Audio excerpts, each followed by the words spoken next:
ओम नमः शिवाय ओम नमः शिवाय ओम नमः शिवाय।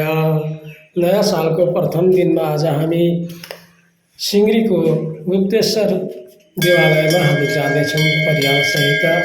श्री शम्भुको श्री चरणमा हामी दण्डवत प्रणाम गर्दछौँ, प्रार्थना गर्दछौँ कि जगतभरि नै कल्याण होस्, जगतभरि नै शान्ति रहोस्, कतै पनि नराम्रो भन्ने सुन्न नपाइयोस्, देख्न नपाइयोस्। र यो गुप्तेश्वर मन्दिर के हो भनेदेखि हामीले जान्न पाएअनुसार श्री शम्भुको एकनिष्ठ ध्यान गरेको थियो कुनै एक असुरले, र ध्यानको अन्तमा धेरै वर्ष ध्यान गरे पछाडि, तपस्या गरे पछाडि श्री शम्भु प्रसन्न भएर दर्शन दिनुभएको थियो। र के वर माग भन्दाखेरि त्यस असुरले वर मागेको थियो, म जसको शिरमा हात राख्छु केही तत्क्षणात् मृत्यु वरण गर्न पाओस्, मृत्यु होस् भन्ने वर मागेको थियो। र श्री शम्भुले तथास्तु भनेर वर दिनुभएको थियो।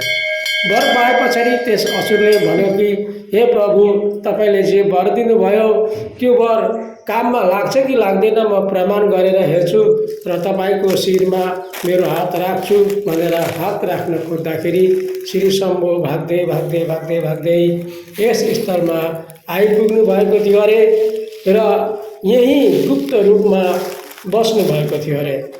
र पछि श्री विष्णुले त्यस असुरलाई मोहिनी रूप धारण गरेर नृत्य गरेर त्यस असुरलाई नृत्य गराएर त्यस असुरको हात उसकै शिरमा राख्न लगाएर त्यस असुरलाई भस्म गराउनु भएको थियो अरे।